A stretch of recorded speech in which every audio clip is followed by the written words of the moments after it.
ঘরে থাকে না তো মন, কাছে যাব কবে পাবো ওগো তোমার নিমন্ত্রণ। এই মেঘলা দিনে একলা ঘরে থাকে না তো মন। ও বন্ধুরা, তোমরা চলে এসেছো? তো চলো বন্ধুরা, আজকে আবার নতুন একটা রেসিপি নিয়ে তোমাদের সামনে হাজির হই। বাইরে প্রচণ্ড বৃষ্টি পড়ছে, আমার মনটা গানের জন্য উতলা হয়ে উঠেছে, তাই এক লাইন করলাম, ভুল ত্রুটি হলে ক্ষমা করে দিও। তো বন্ধুরা, আজকে আমি মা ঠাকুমার হাতের একটা সাবেকি স্টাইলের একটা থোড়ের রেসিপি তোমাদের সাথে শেয়ার করব। তো কিভাবে সেই থোড়ের রেসিপিটা হয় চলো তোমাদেরকে পরপর দেখিয়ে দিই। তো দেখো, আমি যেহেতু থোড়ের রেসিপি করব, তা থোড়টাকে আমি সুন্দর করে কুচিয়ে নিয়েছি। এবার আমাকে কি করতে হবে, থোড়ের মধ্যে পরিমাণ মতো লবণ দিয়ে আর হলুদ দিয়ে আমাকে থোড়টাকে চটকে নিতে হবে। থোড়টা সিদ্ধ করব না, সিদ্ধ করলে এই রান্নাটার টেস্টটাও অন্যরকম হয়। আর তাছাড়া থোড়ের যে গুণাগুণটা থাকে সেটা সিদ্ধ করে জলটা ফেলে দিলে পরে একদম মানে কোনো উপকারই আর শরীরে লাগে না। তো ওই জন্য আমি চেষ্টা করি সবসময় থোড়গুলো চটকে নিয়ে রান্না করতে। তো এটা আমি নুন হলুদ মাখিয়ে 10-15 মিনিট একটু চাপা ঢাকা দিয়ে রেখে দেব। তারপরে কি করি দেখাচ্ছি। তো বন্ধুরা, আমি থোড়টাকে সুন্দরভাবে লবণ আর হলুদ দিয়ে মেখে রেখেছিলাম, 10 মিনিট হয়ে গেছে। এবার আমি ফোড়ন দিচ্ছি। জিরে ফোড়ন দিলাম, শুকনো লঙ্কা, তেজপাতা। ফোড়নটা যখন একটু হয়ে যাবে তখন আমাকে কিছুটা নারকেল দিয়ে দিতে হবে, কুড়িয়ে রাখা নারকেলটাকে একটু ভেজে নিলে টেস্টটা আরও সুন্দর হয়। কয়েকটা কাঁচা লঙ্কা দিয়ে দিলাম। এবার আমি দেব কিছুটা আতপ চাল, আমি ভিজিয়ে রেখেছিলাম, সেটা দিয়ে দিলাম।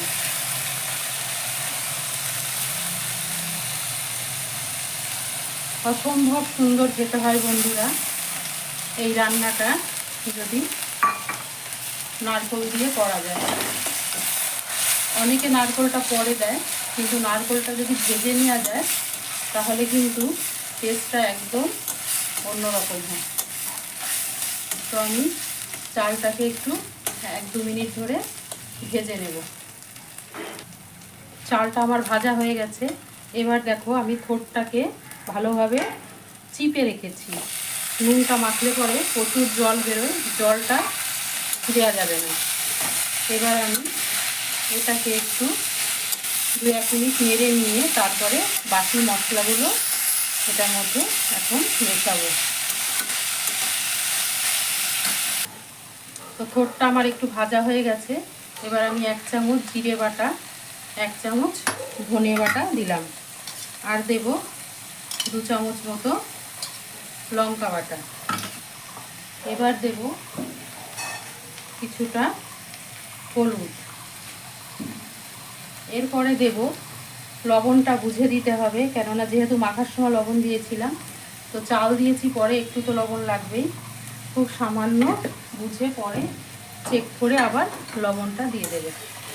দিয়ে এবার আমি মশলার সঙ্গে খুব সুন্দরভাবে এটাকে একটু কষে নেব, যতক্ষণ মশলার কাঁচা গন্ধটা না যাচ্ছে।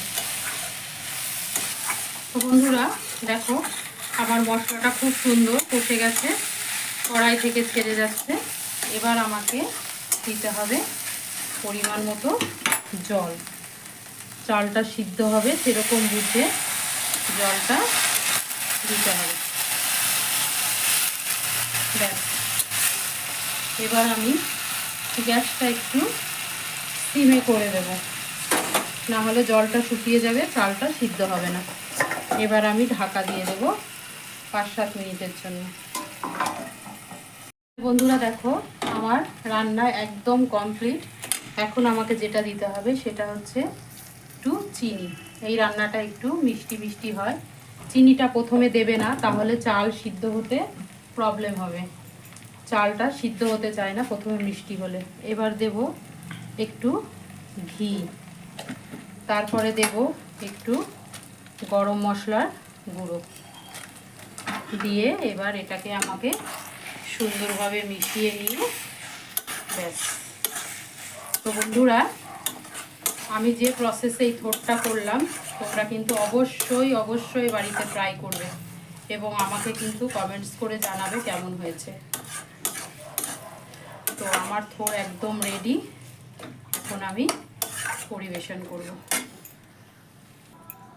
তাহলে বন্ধুরা দেখতে পেলে আমি কত কম সময়ের মধ্যে এবং কম মশলা দিয়ে কি সুন্দর অপূর্ব স্বাদের এক থোড়ের রেসিপি তৈরি করে ফেললাম। তো আমি যেভাবে করলাম তোমরা অবশ্যই বাড়িতে এটা ট্রাই করো বন্ধুরা, এবং নতুন বন্ধুরা হলে আমার চ্যানেলটাকে সাবস্ক্রাইব করে দিতে কিন্তু একদম ভুলো না। আর পুরনো বন্ধুরা আমার পাশে এইভাবে থেকো, আমাকে উৎসাহিত করো, প্রচুর লাইক এবং কমেন্টস করে আমাকে এইভাবে আমার পাশে থেকে আমাকে উৎসাহিত করবে। তো আজকের মতো চলি, আর একদিন দেখা হবে অন্য কোনো রেসিপি নিয়ে, অন্য কোনো সময়।